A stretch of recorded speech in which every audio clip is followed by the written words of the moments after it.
ሰላም ጤና ይስጥልኝ ውድ የቻናላችን ቤተሰቦች እንደምን አላችሁ? ይህ ስለ አርሰናል ብቻ የምናወራበት ቻናላችን ክላሲክ አርሰናል ነው። ዛሬ አርሰናል በካራባኦ ካፕ የግማሽ ፍጻሜ ጨዋታ ቼልሲን 3-2 በሆነ ውጤት ያሸነፈበት ይህ ድል በመላው ዓለም የሚገኙ የመድፈኞቹን ደጋፊዎች ያስፈነጠዘ ሲሆን ታዋቂ የእግር ኳስ ተንታኞችም ስለ አርሰናል አስፈሪ ብቃት ምን አሉ?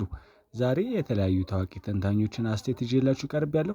እስከ መጨረሻው ድረስ አብራችሁን ቆዩ። ነገር ግን ከዛ በፊት ለቻናላችን አዲስ ከሆናችሁ ሰብስክራይብ እንዲሁም ደግሞ ቪዲዮ ላይክ አድርጋችሁ እንዲጀምሩ በአክብሮት ጠይቃለሁ። ወደ ትንታኔዎቹ እንግባ። አሁን የመጀመሪያው ሰው የሚሆነው እንግዲህ የቀድሞው የአርሰናል ዝነኛ ተከላካዩ ነው።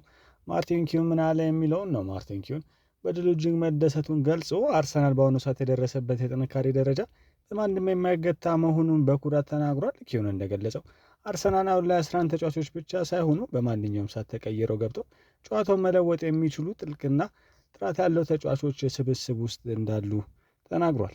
በተለይም ቼልሲን በመሰለ ትልቅ ክለብ ላይ ቡድኑ ያሳየ በላይነትና የተጫዋቾቹ ስነልቦናዊ ጥንካሬ ክለቡ ለዋንጫ ብቸኛና ዋነኛ ተፎካካሪ መሆኑ ማረጋገጫ ነው ብሏል። ይህ ቡድን የሚያጠቃው እንደ አንድ ልብ መካሪ፣ እንደ አንድ ቃል ተናጋሪ ሆኖ ነው ሲል የገለጸው ኪሆን በአሁኑ ሰዓት አርሰናልን ለማሸነፍ በቴክኒክም ሆነ በአካላዊ ብቃት የሚመጥነው ቡድን በሊግ ውስጥ እንደሌለ በድፍረት ተናግሯል። ይህ ድል የአጋጣሚ ሳይሆን አርቴታ ለረጅም ጊዜ ሲገነባ የነበረው አስፈሪው የአርሰናል ግዛት ፍሬ እያፈራ መሆኑን የሚያሳይ ትልቅ ማሳያ ነው ሲል ነው ያብራራው። ቀጣዩ ሰው የሚሆነው እንግዲህ ጋሪ ኔቭል ነው። ታዋቂው ተንታኝ ጋሪ ኔቭል በጨዋታ ላይ የታየው ከፍተኛ ስሜታዊነትና የተጫዋቾችን ፊልሚያ በጥልቀት የተነተነ ሲሆን አርሰናል አሁን ላይ ለመሸነፍ የማይፈልግ እልከኛ ቡድን መሆኑን መስክሯል። ኔቪል እንደገለጸው ቀደም ባሉት ዓመታት አርሰናል በጥሩ እግር ኳስ ብቻ ይታወቅ የነበረ ቢሆንም አሁን ላይ ግን በአካላዊ ፍልሚያና በሜዳ ላይ በሚፈጠሩ ግጭቶች ውስጥ የማይበገሩ ተዋጊዎች መያዙን አሳይቷል። በተለይም ቼልሲዎች ጫና ለመፍጠር በሞከሩባቸው የጨዋታ ክፍሎች ላይ አርሰናሎች የነበራቸው ጨካኝና የማያወላውድ ባህሪ ለዋንጫ ፉክክሩ እጅግ ወሳኝ መሆኑን ጠቁሟል።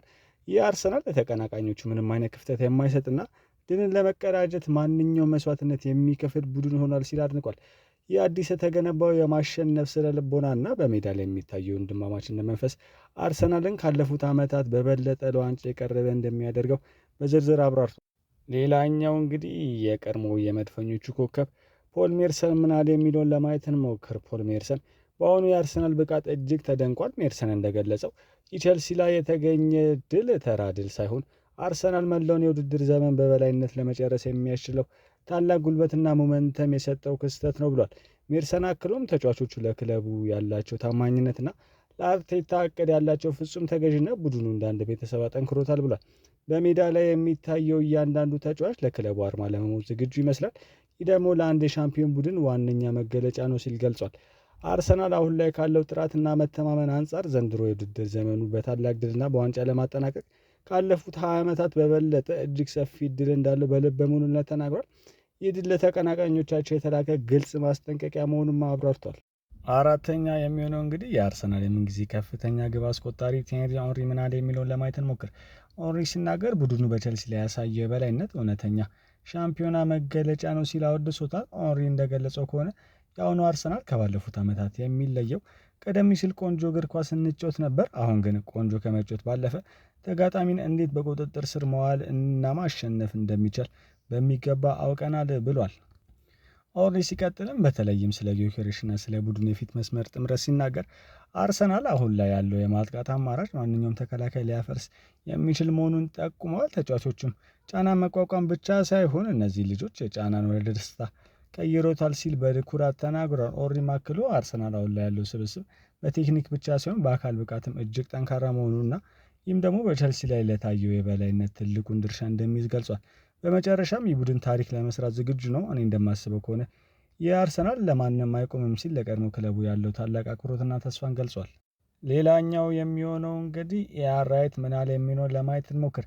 የቀድሞ የመድፈኞቹ አጥቂ ኤአር ራይት አርሰናል በቼልሲ ላይ የተቀናጀውን ድልን ተከትሎ ደስታውን መቆጣጠር እንዳልቻለ በመናገር ይህ ድል አርሰናል የለንደን ንጉስ ብቻ ሳይሆን የሊጉ የበላይነት ለመረከብ ሙሉ በሙሉ ዝግጁ መሆኑን ያሳየበት ነው ብሏል። ይህ ቡድን የሚያሳየው መተማመን የሚደነቅ ነው ያለው ራይት በተለይም ደግሞ ወጣቶቹ ተጫዋቾች በትልልቅ ጨዋታዎች ላይ የሚያሳዩት ብስለት እጅግ እንዳስደሰተው ተናግሯል። ቀደም ሲል ወደ ስታንፎርድ ብሪጅ ስንሄድ በጥርጣሬ ነበር። አሁን ግን የትም ቦታ ብንሄድ እንደምናሸነፍ እርግጠኞች ነን ሲል የቡድኑን ስነ ልቦናዊ ለውጥ አድንቋል። ራይት አክሎም አርቴታ በክለቡ ውስጥ የፈጠረው የማሸነፍ ባህል እያንዳንዱ ተጫዋቾች ለቡድኑ ስኬት ራሱን አሳልፎ እንዲሰጥ ማድረጉን ጠቁሟል።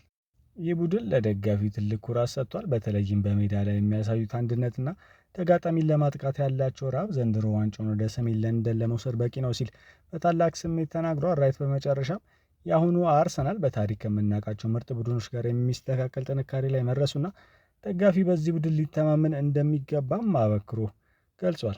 አሁን እስኪ ታዋቂው ተንታኝ ክሪስ ሱተን ምን አለ የሚለውን ለማየት እንሞክር።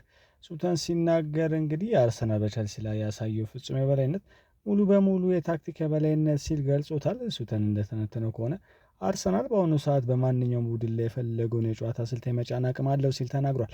አርሰናል ዛሬ ያስመሰከረው ነገር ቢኖር ተጋጣሚ ምንም አይነት መከላከያ ቢገነባ ሰብሮ መግባት የሚችልበት ሁለገብ አማራጭ እንዳለው ነው ብሏል።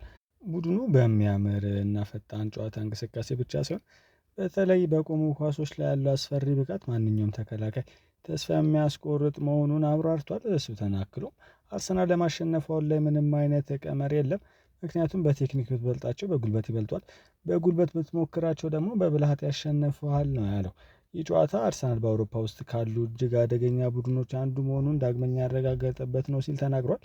አሰልጣኝ ሚኬል አርቴታም ቡድኑን ሁሉ አቀፍ አሸናፊ አድርጎ መገንባቱና ይህ ደግሞ ለዘንድሮ የዋንጫ ጉዞ ዋነኛ መሳሪያቸው እንደሚሆን በዝርዝር ገልጿል። በመጨረሻም እስኪ ታዋቂው ተንታኝ ጄሚ ሬድናፕ ምን አለ የሚለው ለማየት እንሞክር። ጄሚ ሬድናፕ እንደተናገረው አርሰናል በስታንፎርድ ብሪጅ ያሳየው ብቃት የብስለት ጥግ ሲል ገልጾታል። ሬድናፕ በጨዋታ ወቅት የነበረው የቫር ውሳኔ መዘግየትና ግራ መጋባ በሰፊው የተነተነ ሲሆን ያሁሉ ውጥረት ግን የአርሰናል ተጫዋቾች ትኩረት ሊበታትነው አለመቻሉ እጅግ እንዳስደነቀው ተናግሯል።